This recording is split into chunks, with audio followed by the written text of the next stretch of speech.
Salut! Alors, on laisse un peu les fonctions syntaxiques pour retourner aux classes de mots. Tu te rappelles, on avait vu ensemble là, en 5e et en 6e plusieurs classes de mots variables comme les déterminants, les noms, les adjectifs, les verbes puis les pronoms.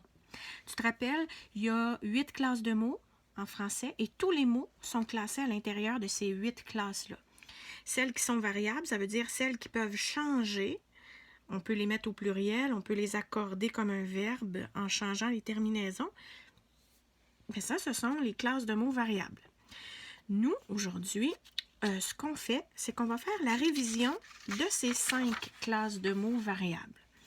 Donc ici, on voit à la page 76 de ton cahier vert la définition de ce que c'est un déterminant, un nom, un adjectif, un pronom et un verbe. On se souvient que le déterminant, il va introduire un nom, comme dans le cheval. Cheval, c'est le nom, donc il va introduire le cheval et il va recevoir le genre et le nombre du nom.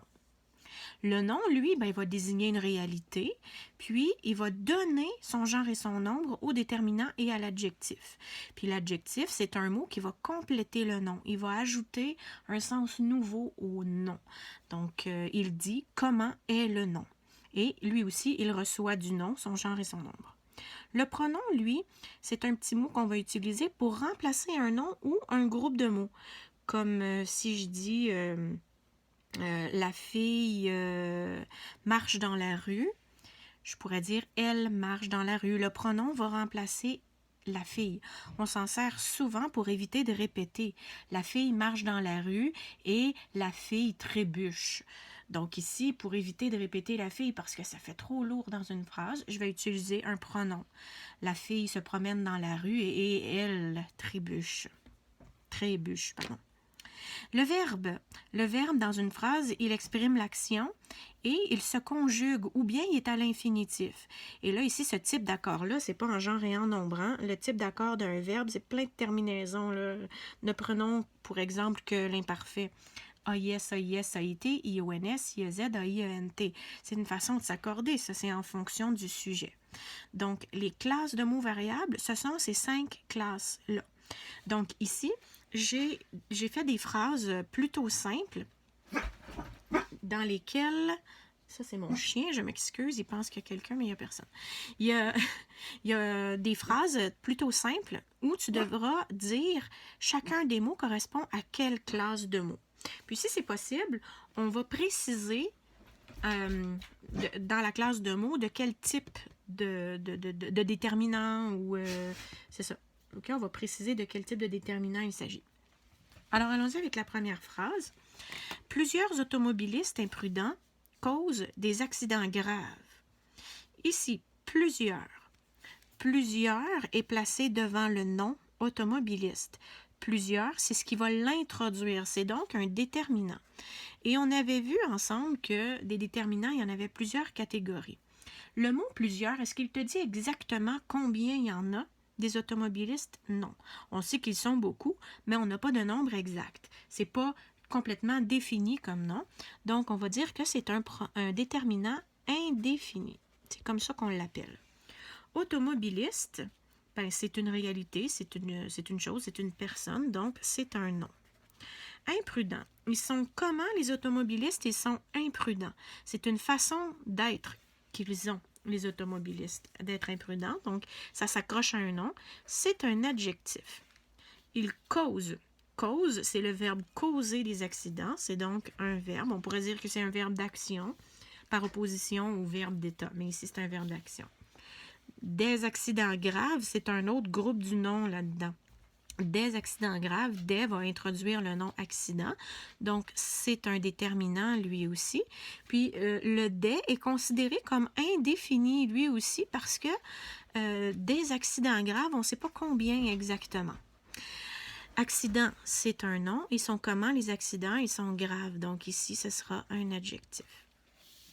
Ensuite, avoir 11 ans semble un âge idéal. Avoir, ici, c'est un verbe, mais c'est un verbe, attention, qui est à l'infinitif. Lui, il ne se conjugue pas. Tu vas me dire, c'est invariable. Tu as un peu raison, mais bon, c'est quand même un verbe à l'infinitif. 11. 11 ici, 11 est devant le nom 1. Tous les chiffres, tous les nombres 1, 2, 3, 4, 5, 6, 7, 8, 9, ce sont des déterminants. Et les déterminants devant le nom, qui sont des chiffres, les déterminants numéros, c'est comme ça qu'on les appelle. Puis numéro AUX, là, c'est le pluriel de numéral. Hein? C'est un nom. Semble. Semble, c'est un verbe. Et c'est un verbe d'état. Être, paraître, sembler, devenir, demeurer, rester. C'est un verbe d'état ou un verbe attributif. Un âge idéal, c'est encore un groupe du nom. Donc, un, c'est un déterminant et lui aussi est indéfini.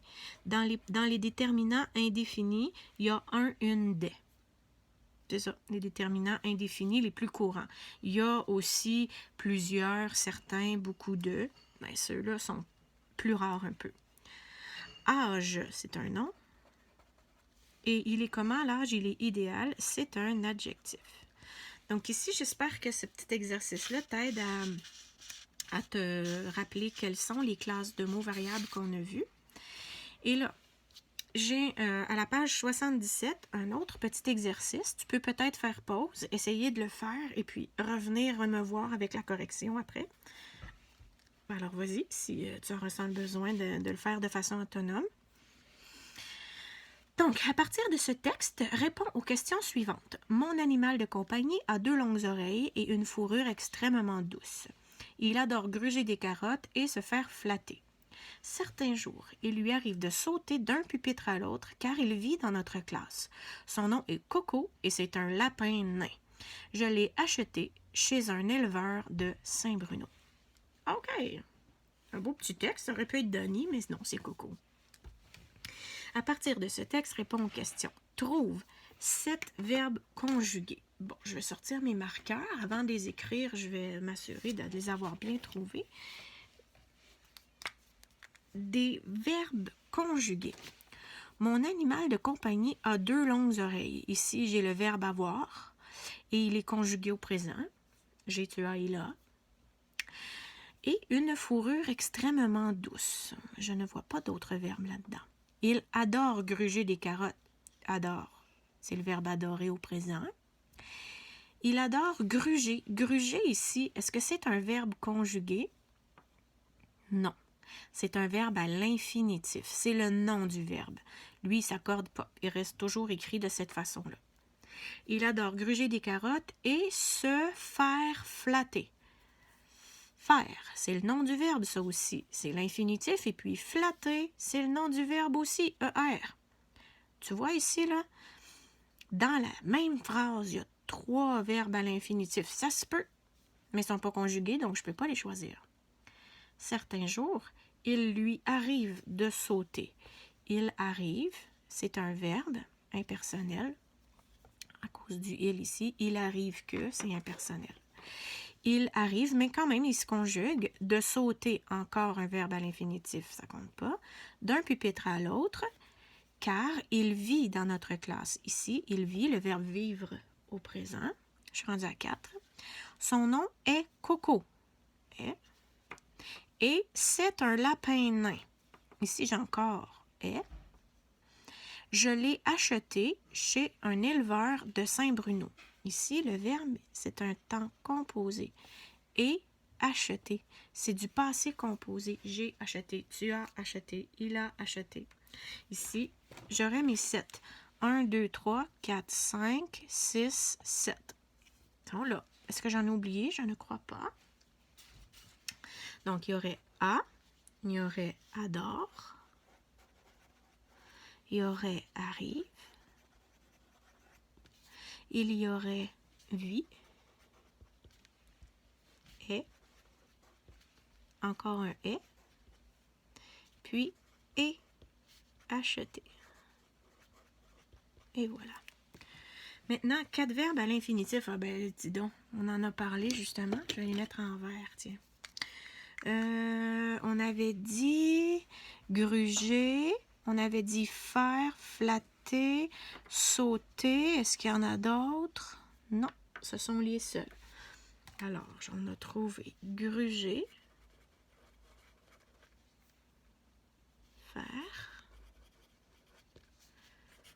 flatter et sauter. Verbe du premier groupe, verbe du troisième groupe, premier groupe, premier groupe. Trouve un verbe à un temps composé. Bien, on l'avait vu. C'est celui-là ici. Hein? Il est en 2 mots, le temps composé, avec un auxiliaire. Ici, l'auxiliaire avoir. Et le participe passé du verbe acheter. Donc, ici, c'est et acheter. Trouve un nom propre. Ben, il y en a 2. Il y a... Si c'est un nom propre, ça commence toujours par une majuscule. Excuse mon bras. Majuscule, ici, il y en a une. Puis ici, il y en a une aussi. Alors, je pourrais avoir écrit Coco. Mais sache que Saint-Bruno aussi, c'est bon. Trouve un nom composé. Un nom composé, c'est un nom qui s'écrit en 2 mots. Des fois, il y a un trait d'union entre les deux.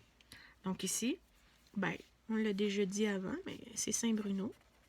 C'est un nom composé de 2 mots. Parce que ST, c'est comme si on écrivait Saint comme ça. Trouve 2 pronoms. Des pronoms. Des mots qui remplacent un nom. Mon animal de compagnie a 2 longues oreilles et une fourrure extrêmement douce. Il adore les carottes. C'est qui ça? Il. C'est mon animal de compagnie. Ça remplace mon animal de compagnie. C'est un pronom. Et se faire flatter. Certains jours, il adore se faire flatter. L'as-tu vu? L'as-tu vu le pronom qui est là? Non? Il adore gruger des carottes et il adore faire flatter lui-même. Il est compliqué, hein? Le se ici, c'est un pronom. Ça remplace le lapin. C'est ce. C'est ça, c'est le lapin. Certains jours, il arrive à mon animal de compagnie de sauter d'un pupitre à l'autre. Le lui aussi, c'est un pronom. Car il vit dans notre classe. Son nom est Coco et c'est ici le C apostrophe. On pourrait dire son nom est Coco et cela est un lapin nain. Le cela, c'est Coco, mon animal de compagnie. C apostrophe, je le pointe, c'est un lapin nain. C'est le lapin, le C apostrophe. Je l'ai acheté chez un éleveur de Saint-Bruno. J'ai acheté mon animal de compagnie. Ça, c'est le L apostrophe. As-tu vu combien il y en a des pronoms là-dedans? Il y en a plusieurs. C'est plus difficile à trouver, hein? Donc ici, il y a 2 cases, là, mais tu as le premier il majuscule, il y a le ce, il y a le il, il y a le lui. Il y a un autre il, il y a un C apostrophe, puis un L apostrophe. Il y en a beaucoup. Il y avait tout ça de possible. Trouve 3 adjectifs. Attends un peu, je dois avoir un marqueur rose quelque part. Non, mais j'en ai un bleu. Trouve 3 adjectifs. Ici, mon animal de compagnie. Tu pourrais penser que compagnie, c'est un adjectif, mais c'est pas un adjectif. Une compagnie ou de la compagnie, c'est un nom. Des fois, les noms vont servir à compléter un autre nom. Mais ça ne fait pas plus de lui un adjectif, c'est pas un adjectif. Quand un nom va compléter un autre nom, on va dire que c'est un complément du nom. Quand c'est pas un nom, mais un adjectif qui complète le nom, c'est aussi un complément du nom, mais c'est juste un adjectif tout seul. Comme ici, 2 longues oreilles. Sont comment? Les oreilles sont longues. Ça, c'est un adjectif qui vient s'accorder avec oreille. Et une fourrure extrêmement douce. Elle est comment, la fourrure? Est-ce qu'elle est extrêmement ou elle est douce? Elle est douce. Douce, c'est un adjectif. Extrêmement, ça vient dire à quel point elle est douce. C'est pas juste douce, c'est extrêmement douce. Ce qui vient compléter l'adjectif, on appelle ça un adverbe. Il va compléter le verbe, un adjectif ou un autre adverbe. Donc ça, c'est invariable, c'est pas un adjectif. Il adore gruger des carottes et se faire flatter. Certains jours, certains, c'est un déterminant indéfini. On ne sait pas c'est lesquels, mais c'est certains jours. Il lui arrive de sauter d'un pupitre à l'autre, car il vit dans notre classe. Son nom est Coco et c'est un lapin nain. Il est comment le lapin? Il est nain. Ça s'accorde au masculin. Si c'était une lapine, ce serait naine. Je l'ai acheté chez un éleveur de Saint-Bruno. Donc, on te demandait 3 adjectifs. Ben, ils sont là, les 3. J'ai longue avec un S. J'ai douce. Et puis, j'ai nain. Alors voilà, c'était notre révision des classes de mots variables. J'espère que ça n'a pas été trop difficile et puis que ça t'a réactivé les neurones parce que maintenant, on va passer aux classes de mots invariables. Là, on est dans l'abstrait, c'est un peu plus compliqué à comprendre, mais j'ai confiance en toi. Si tu écoutes bien, que tu fais les exercices, on va bien s'en sortir. Alors, à la prochaine et puis, bye bye!